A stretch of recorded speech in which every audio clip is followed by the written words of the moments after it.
Captain Kim of the United Earth Federation stood tall as he entered the grand meeting hall of the Galactic Confederation.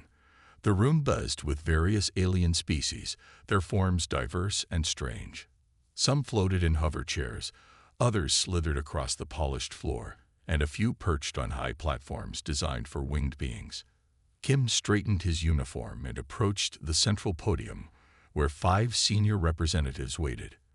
Their tall, slender bodies towered over his human frame, and their silver eyes regarded him with barely hidden contempt.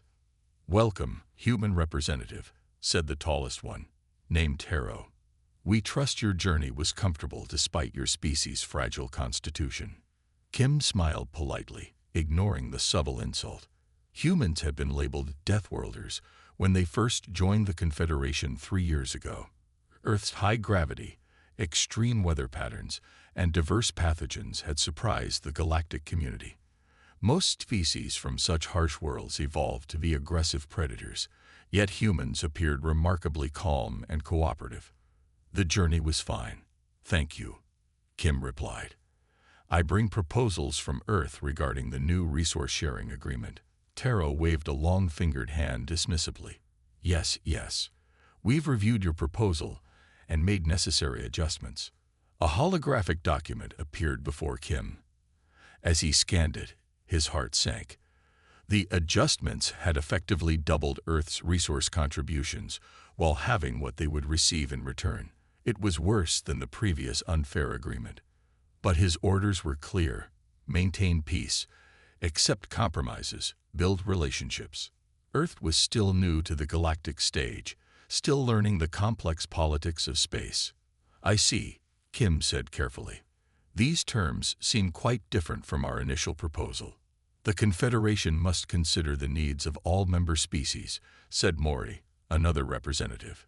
"Surely humans understand sacrifice for the greater good." The subtle manipulation was obvious, but Kim maintained his diplomatic facade. "Of course, I will convey these terms to Earth Command." As Kim left the chamber, he didn't notice the group of diplomats watching him with calculating eyes. "These humans are even easier to manipulate than we expected," Taro said quietly. "Despite their Deathworld origins, they lack the spine to stand up for themselves."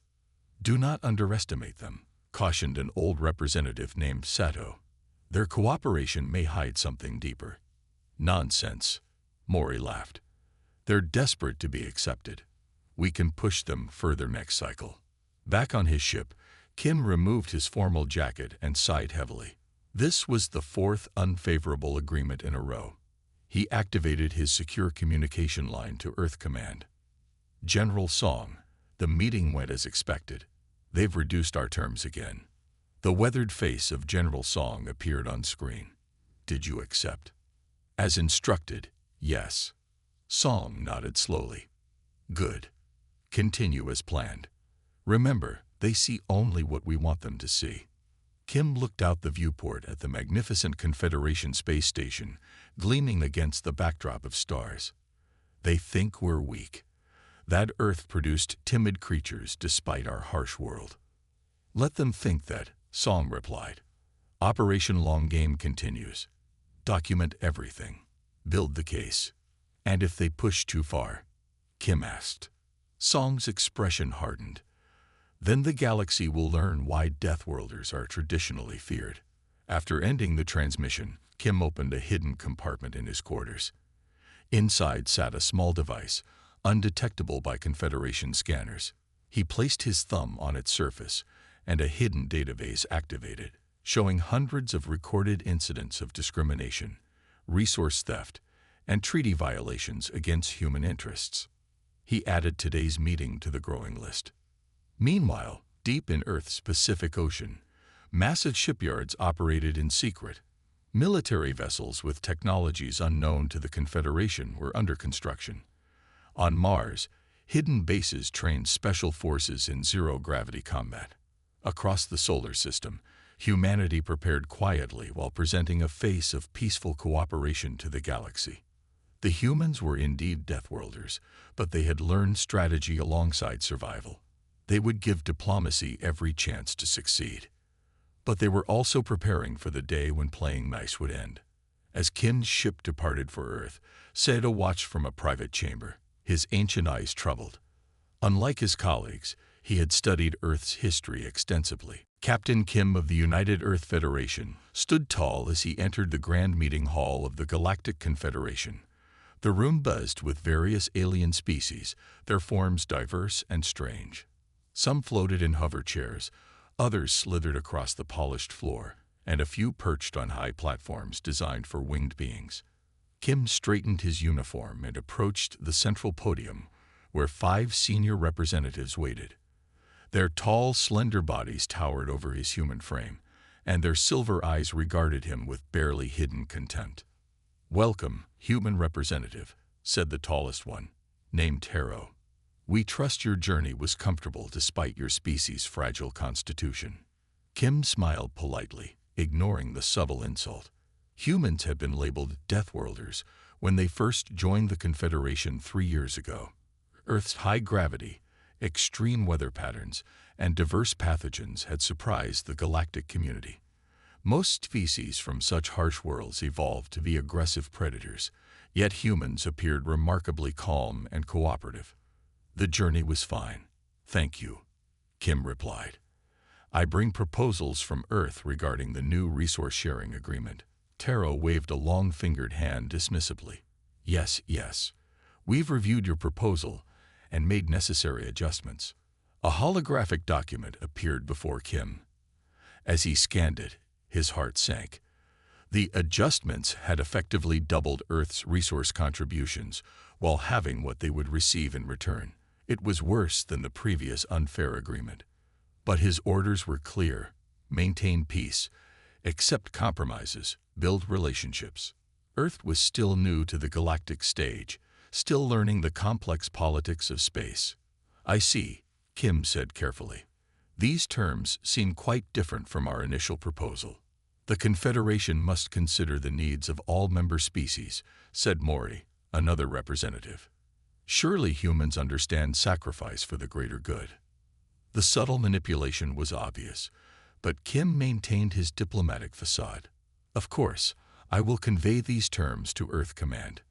As Kim left the chamber, he didn't notice the group of diplomats watching him with calculating eyes. "These humans are even easier to manipulate than we expected," Taro said quietly. "Despite their Deathworld origins, they lack the spine to stand up for themselves." "Do not underestimate them," cautioned an old representative named Sato. "Their cooperation may hide something deeper." "Nonsense," Mori laughed. "They're desperate to be accepted. We can push them further next cycle." Back on his ship, Kim removed his formal jacket and sighed heavily. This was the 4th unfavorable agreement in a row. He activated his secure communication line to Earth Command. "General Song, the meeting went as expected. They've reduced our terms again." The weathered face of General Song appeared on screen. "Did you accept?" "As instructed, yes." Song nodded slowly. "Good. Continue as planned. Remember, they see only what we want them to see." Kim looked out the viewport at the magnificent Confederation space station, gleaming against the backdrop of stars. "They think we're weak. That Earth produced timid creatures despite our harsh world." "Let them think that," Song replied. "Operation Long Game continues. Document everything. Build the case. And if they push too far?" Kim asked. Song's expression hardened. "Then the galaxy will learn why Deathworlders are traditionally feared." After ending the transmission, Kim opened a hidden compartment in his quarters. Inside sat a small device, undetectable by Confederation scanners. He placed his thumb on its surface, and a hidden database activated, showing hundreds of recorded incidents of discrimination, resource theft, and treaty violations against human interests. He added today's meeting to the growing list. Meanwhile, deep in Earth's Pacific Ocean, massive shipyards operated in secret. Military vessels with technologies unknown to the Confederation were under construction. On Mars, hidden bases trained special forces in zero-gravity combat. Across the solar system, Humanity prepared quietly while presenting a face of peaceful cooperation to the galaxy. The humans were indeed Deathworlders, but they had learned strategy alongside survival. They would give diplomacy every chance to succeed. But they were also preparing for the day when playing nice would end. As Kim's ship departed for Earth, Sato watched from a private chamber, his ancient eyes troubled. Unlike his colleagues, he had studied Earth's history extensively. They smile as they build alliances, he murmured to himself. They negotiate while gathering intelligence, and they always remember who treated them poorly when they were vulnerable. But no one listened to old Sato's warnings. The Confederation continued its greedy games, unaware of the sleeping giant they were carelessly provoking. Park stood motionless among the smoking ruins of what had been New Horizon Colony just 24 hours earlier. The air still carried the acrid smell of destruction, and small fires continued to burn in the distance. 3,000 colonists had called this place home. Now, the settlement was nothing but ash and twisted metal. "Director Park," called a voice behind her. "We've completed the initial scan." Park turned to face her security chief, Officer Lee. His uniform was stained with soot, and his eyes were red from the toxic air despite his protective mask. "Tell me," Park said simply. "The attack pattern is clear. This wasn't natural or accidental." Lee handed her a data tablet. Energy signatures matched Nakari weapon systems. Their ships were in orbit 6 hours before the attack. Park reviewed the data, her expression growing darker with each swipe of her finger. The Nakari were a reptilian species known for their territorial nature, but they had maintained neutrality in galactic politics for decades. New Horizon Colony posed no threat to them. It was a research outpost focused on agriculture, deliberately established far from any disputed territories. "Any survivors?" Park asked, though she already knew the answer. Lee shook his head. The attack was thorough. They targeted the environmental systems first, then the communication arrays, then the habitation domes. They knew exactly where to hit. Park walked to what had been the colony's central plaza. A broken statue of the first human explorer to reach this system lay shattered on the ground. She knelt and picked up a child's toy, a simple stuffed bear, somehow mostly intact despite the devastation surrounding it. "Director," said her communications officer, jogging toward them. "We've received a response from the Confederation Council regarding our emergency transmission." Park took the offered message tablet and read it silently. With each word, her jaw tightened. Insufficient evidence of deliberate attack. She finally said, her voice dangerously quiet. "Likely environmental catastrophe or equipment failure." She handed the tablet back. They didn't even send investigators. "There's more," the communications officer said reluctantly. "The Nakari delegation has issued a statement claiming our colony was accidentally established on a sacred ancestral route. They regret any misunderstanding, but suggest we should have researched more carefully before settling." Park looked around at the systematic destruction. Nothing about this was accidental or a misunderstanding. The attack had been planned, precise, and without warning. "Ma'am," Lee said carefully, "there's something else you should see." He led her to a partially collapsed research building. Inside, several of her team were gathered around a computer terminal that had somehow survived the attack.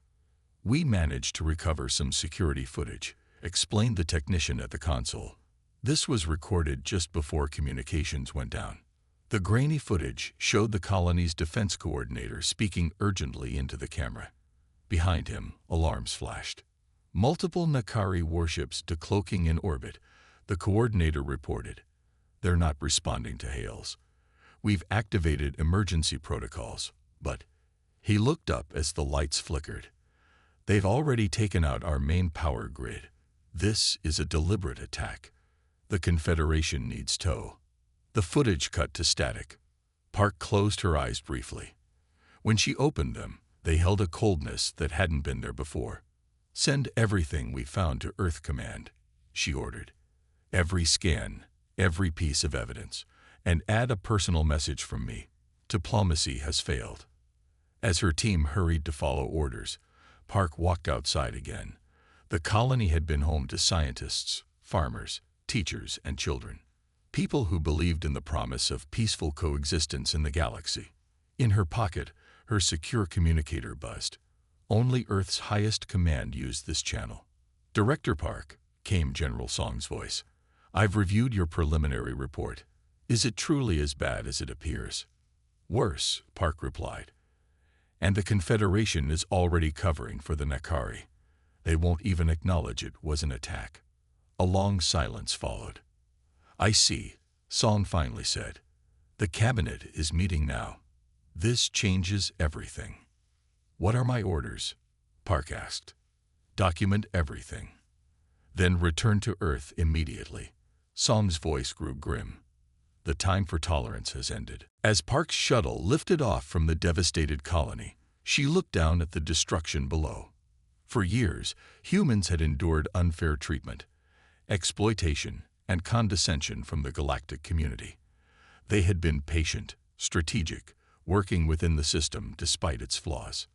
But this, a direct attack on innocent civilians, crossed a line that could not be uncrossed. The Confederation and the Nakari would soon learn why Deathworlders were feared throughout the galaxy. Admiral Lee stood on the bridge of the Earth vessel Resolute as it approached the massive Confederation hub station. Through the viewport, he could see the structure's gleaming rings rotating slowly against the backdrop of stars. Hundreds of ships from various species docked at its many ports. "Admiral, we're receiving docking instructions," said Lieutenant Joe, the communications officer. "They've assigned us to the outer ring. Low-priority diplomatic vessels only." Lee nodded calmly. "Accept their instructions. For now." The 3 human ships in the small delegation were deliberately modest in appearance. The Confederation representatives had no way of knowing these vessels carry technology far beyond what humans had previously revealed to the galactic community. "Are our other assets in position?" Lee asked quietly. "Yes, sir," replied Commander Yun, his second in command. "All stealth ships report ready. They await your signal." Lee straightened his formal uniform jacket. After the destruction of New Horizon Colony and the Confederation's dismissal of human concerns, Earth's leadership had made a decision. Today would mark a turning point in human-galactic relations. 2 hours later, Admiral Lee walked into the Grand Chamber of the Confederation Council. The massive room curved in a half-circle, with rising tiers of seats filled with representatives from over 200 species.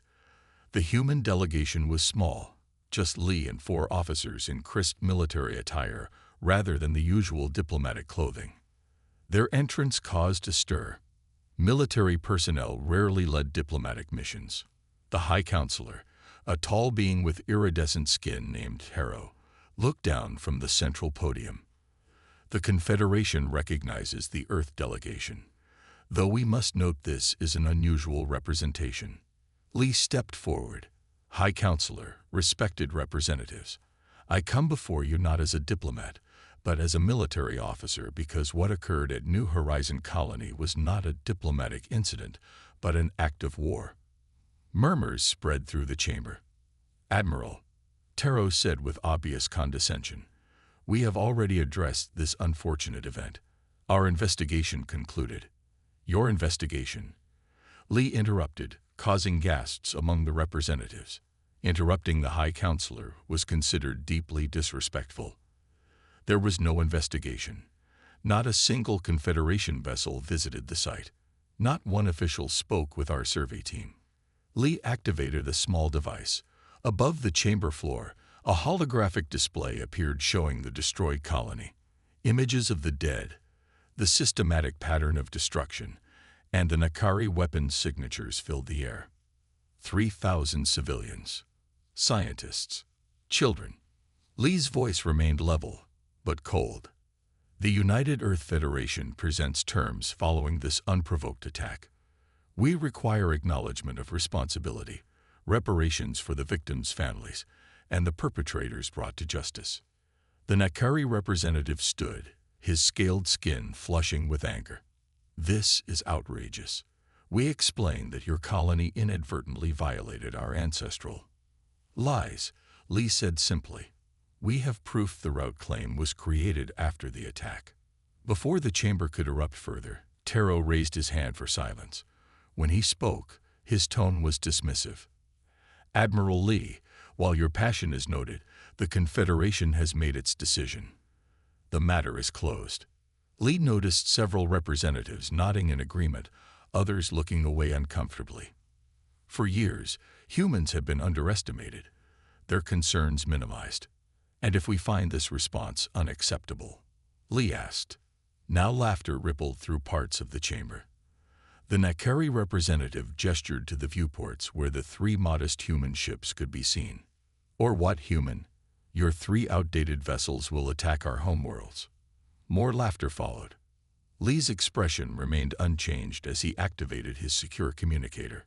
Operative Choi. Proceed. For a moment, nothing happened. Then the chamber's lights flickered.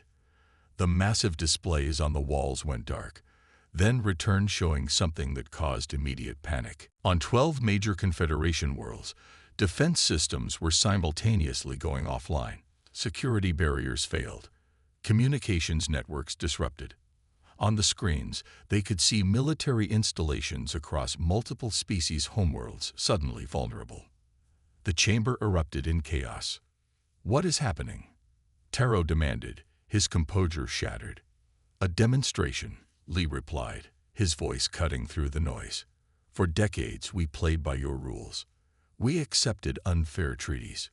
We endured discrimination. We shared only the technology you expected us to have. On the screens, they could now see previously unknown human ships decloaking near major Confederation installations, ships far more advanced than anything humans had previously revealed. That ends today, Lee continued. We could have disabled your worlds permanently. Instead, we chose a demonstration.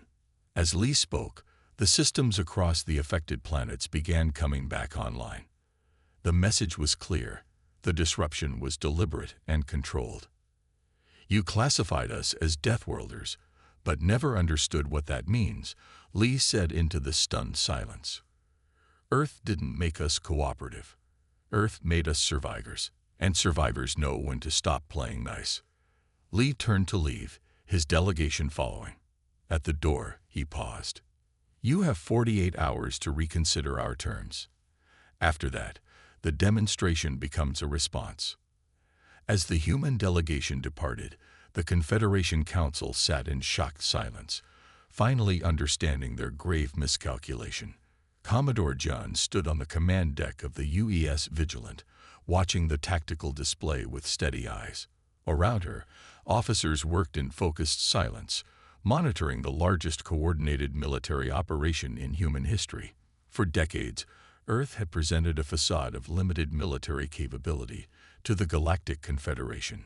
Today, that facade had been dropped entirely.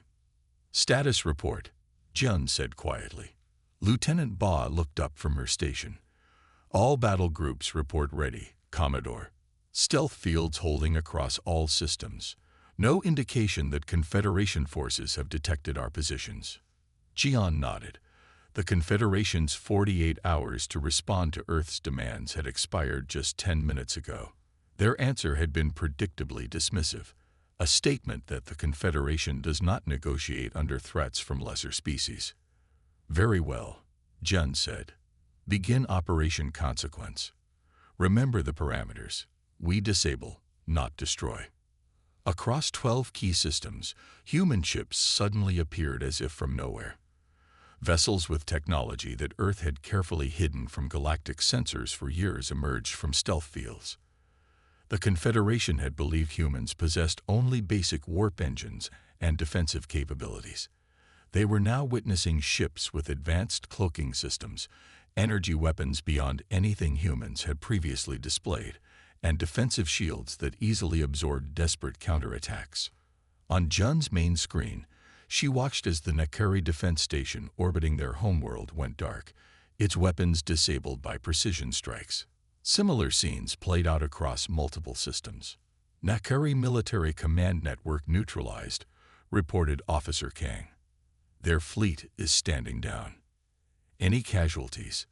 Jun asked sharply. None confirmed, Commodore.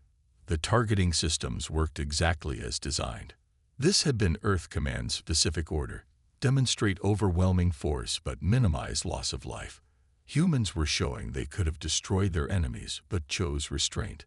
A message alert sounded at the communication station.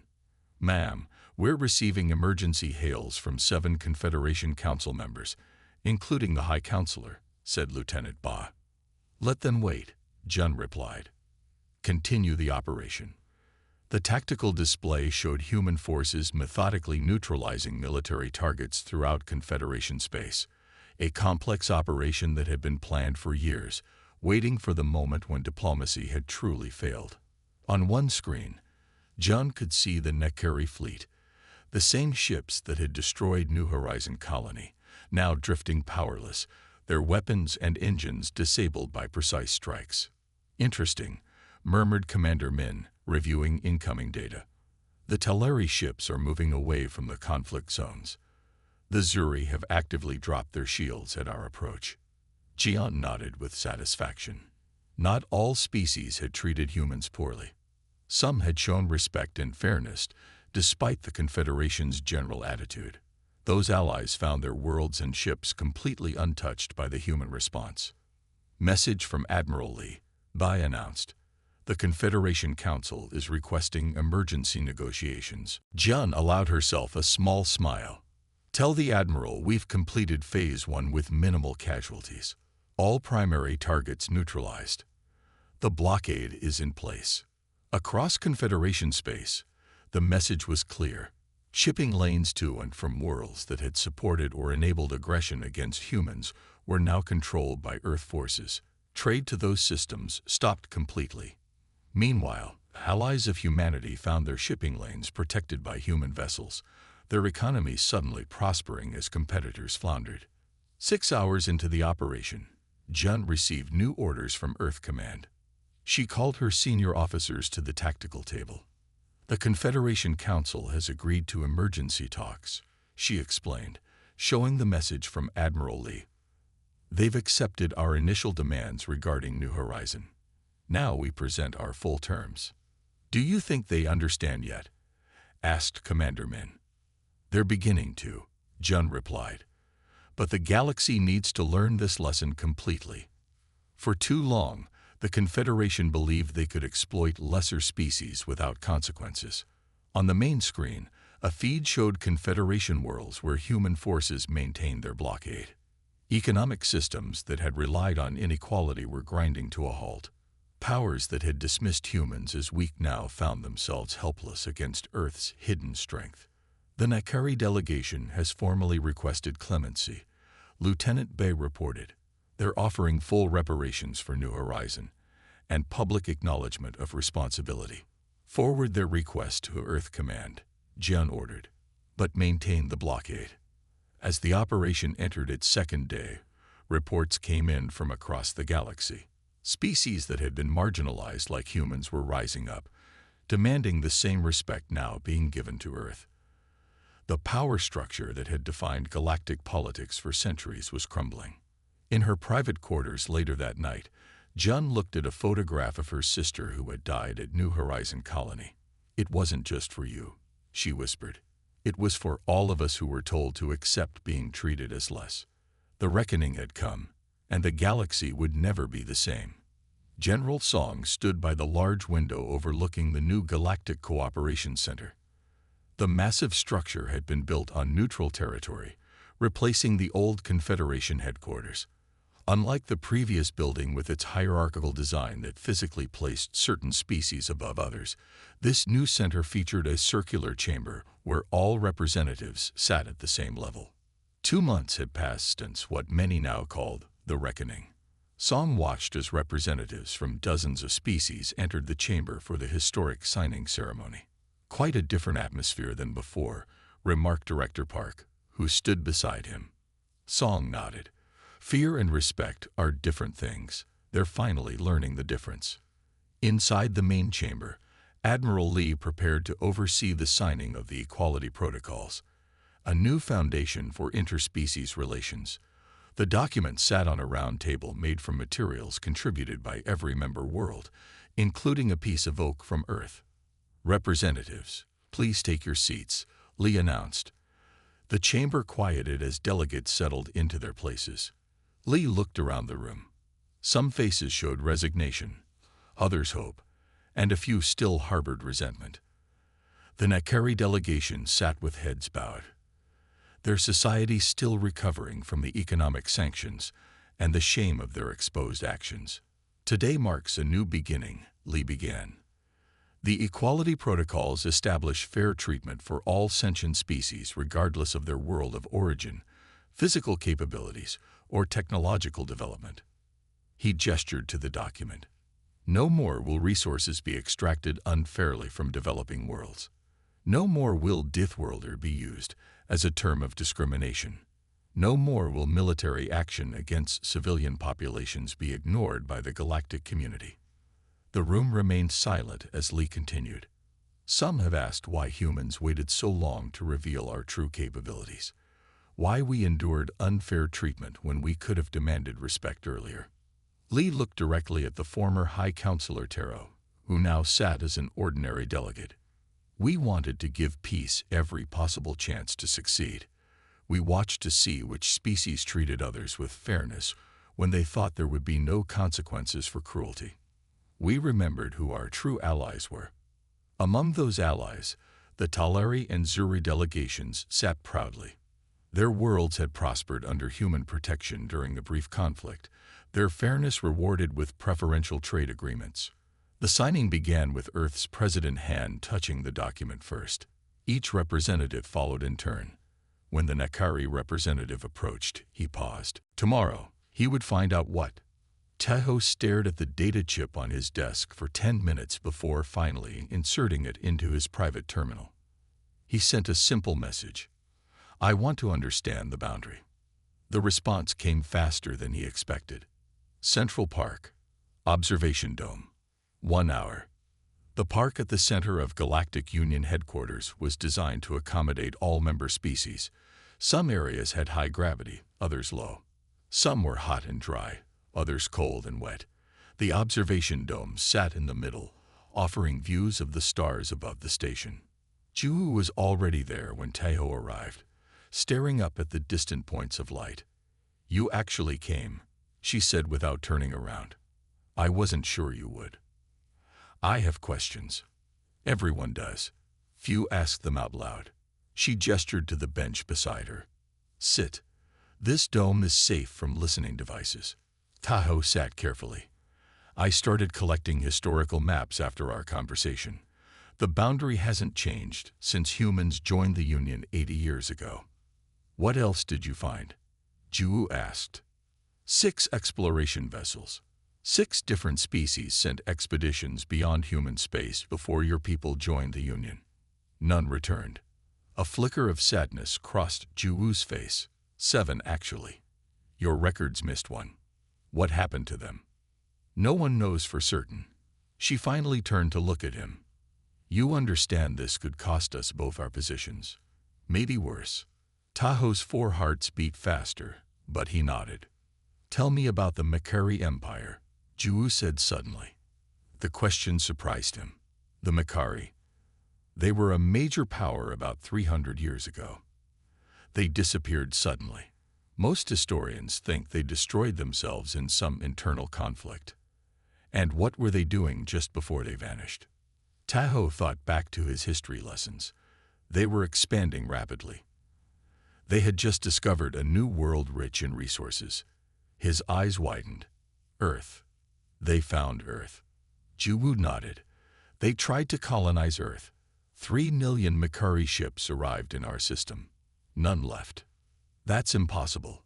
Humans didn't have space travel then. We didn't need it. Juwu's voice was soft but clear. The Makari didn't just disappear. They were unmade.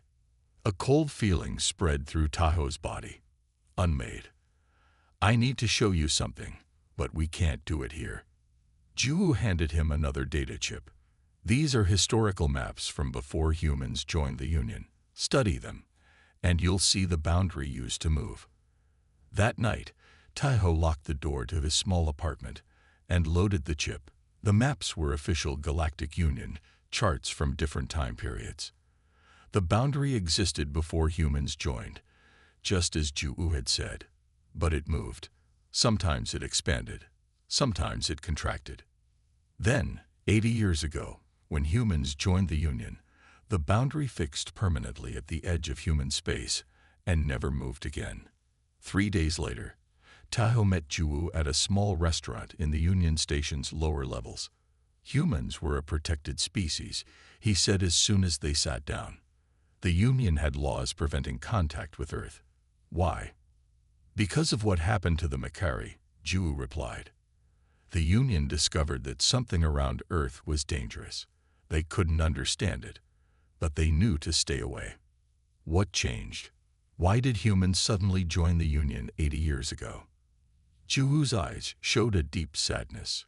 We learned to control it, mostly. Control what? The thing beyond the boundary. She leaned forward. Listen carefully. Humans aren't like other species. Our minds work differently. We can interact with things that exist outside normal space-time. Taiho tried to process this.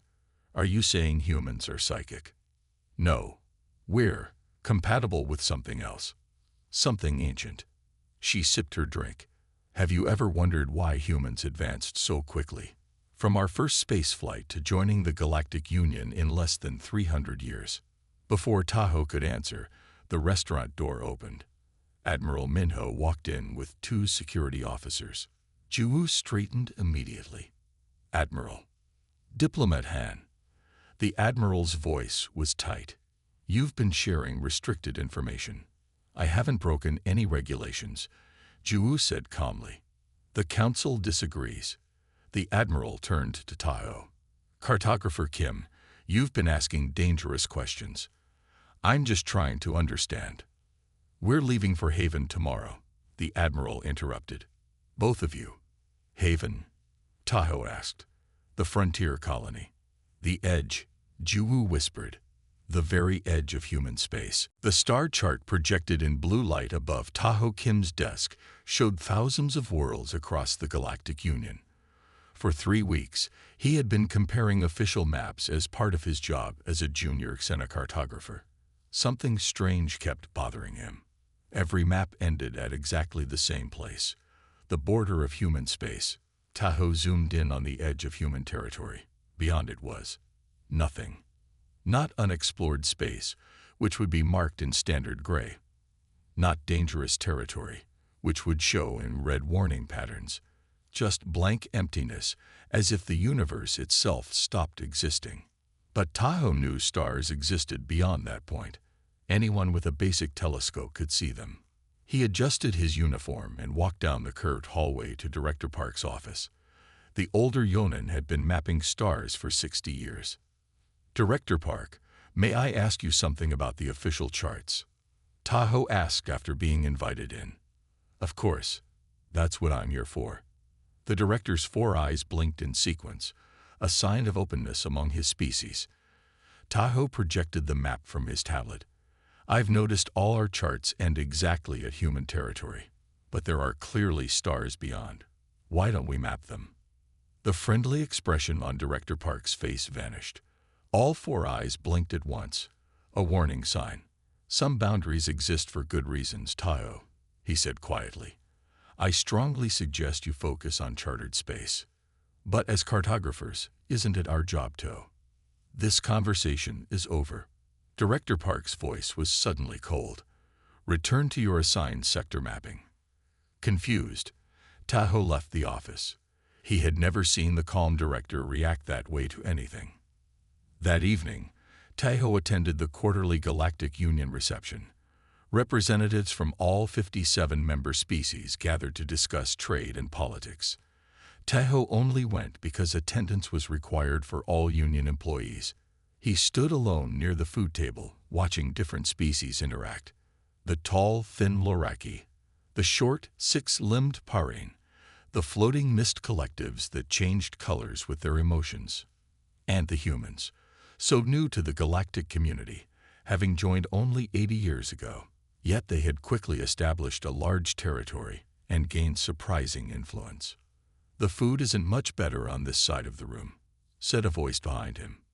Tahoe turned to see a human woman in a diplomatic uniform. Her name badge read Juwu Han, Earth Embassy. "I was just thinking," Tahoe said, "about why you're standing alone at a networking event." Juwu asked with a smile. "Actually, about maps." The words came out before Tahoe could stop himself.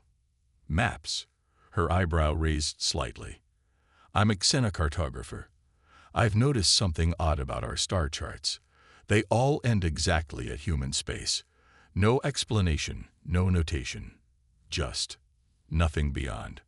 Tahoe expected another dismissal like Director Parks. Instead, Juwu's smile changed into something more complex. "Funny how no one ever asks about that, isn't it?" she said quietly. Tahoe blinked in surprise. "You mean you know about this?" Juwu looked around the room, then lowered her voice. "Walk with me to get a drink." As they moved through the crowd, Juwu spoke without looking at him. "Every human knows the maps end at our territory. We're under strict orders never to discuss it with non-humans. But why? Is it some kind of territorial claim?" Juwu laughed, but there was no humor in it. "We wish it were that simple." They reached the drink station. Juwu took a glass of blue liquid and studied Tahoe carefully. "You seem genuinely curious, not just politically motivated. That's rare." She handed him a small data chip. "My private contact. If you're serious about understanding the boundary, message me tomorrow." Before Tahoe could respond, an older human in a military uniform approached. The golden pins on his collar marked him as someone important. "Diplomat Han," the man said with a nod. "Is this yeoman bothering you?" "Not at all, Admiral Minho. Tahoe here works in cartography. We were discussing star charts." The Admiral's friendly expression froze. "Star charts. Regional shipping routes," Juwu said smoothly. "Nothing interesting." The Admiral looked at Tahoe for a long moment, then nodded. "I see. Enjoy your evening." As he walked away, Juwu whispered, "Be careful who you ask about this. Some questions are dangerous." She stepped back with a professional smile. "It was lovely meeting you, Cartographer Kim." That night, Tahoe couldn't sleep. He kept thinking about the maps, Director Park's warning, and Juwu's mysterious response. He held the small data chip, wondering what would happen if he contacted her. Something important lay beyond human space, something that made even his calm director nervous, something that humans protected or feared. "My people wish to formally apologize once more for the destruction of New Horizon Colony," he said, his voice carrying through the chamber. "We were wrong. Our actions were unforgivable." Lee nodded solemnly. "Justice has been served, but healing takes time."